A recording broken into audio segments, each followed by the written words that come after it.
মামলার আসামি উনি কুষ্টিয়া শহর লীগের সভাপতি হারুনা রশিদ।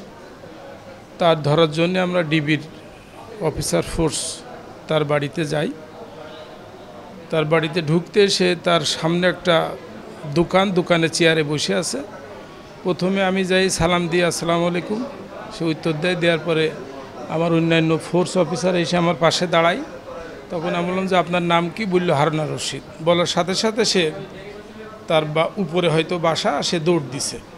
যেই দৌড় দিছে আমার অন্য অফিসার ফোর্স এবং আমি সহ আমরা ধরছি, সিঁড়িতে যেই ধরছি ও শুয়ে পড়েছে। তখন উপর থেকে ওই হারুনা রশিদের ছেলে আর তার ওয়াইফ আসছে এবং ছেলে সম্ভবত আমার তো মাথা নিচে আছে, তাকে ধরছি।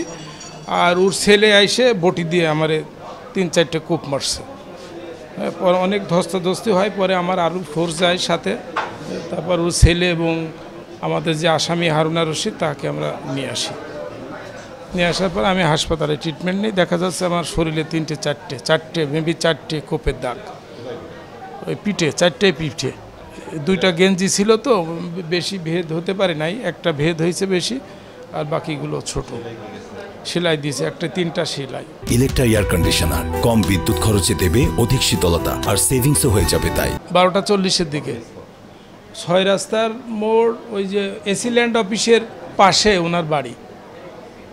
হারুনা রশিদের নিজ বাড়ির নিচতলায় দোকানে এবং ওনার ছেলে যে কোপ মারছে সে উপর থেকে বটি হাতে করে আসছে। এসে আমরা ওনার বাবাকে ধরছি আর উনি কোনো কথা না জিজ্ঞেস করে ও ছেলে কোপ মেরছে। এবং আমার অন্য অফিসার ওয়াইদুর সাহেব ছিলেন এবং ফোর্স ছিল আমাদের নিচের দিকে, তা আসামির দিকে, কিন্তু সে সিঁড়ির থেকে উপরে নেমেই কোপ মারছে। ছেলের নামটা আমি জানি না, তবে সে আমাদের হেফাজতে আছে। আসলে যেটা হয়েছে এটা টোটালি অপ্রত্যাশিত, কারণ আমাদের বিহেভিয়ার বা উনি যে সুন্দর করে সালাম দিয়েই কথা বলছে, আমরা সাথেই ছিলাম। পরবর্তীতে যে ঘটনাটা হয়েছে এটা রীতিমতো উনি দৌড় দিলে এরা সিঁড়িটা ক্লব ছিল, উপর থেকে এসে ওনার ছেলে বটি দিয়ে কোপ দিছে। এটা খুবই অপ্রত্যাশিত এবং অনভিপ্রেত, এটা তারা ঠিক করেনি, এটা আমরা এটা আশা করি না কখনো। আসলে পূর্বেরটা তো বলতে পারবো না, আমি আমার যতটুকু জানা এটা এখানে শহর কেন্দ্রিক, এটাই হয়তো প্রথম। রোগীটি হচ্ছে মারামারির ইতিহাস নিয়ে আমাদের ইমার্জেন্সি ডিপার্টমেন্টে আসেন। ওনার নাম হচ্ছে ইসরাফিল, 55 বছর বয়স।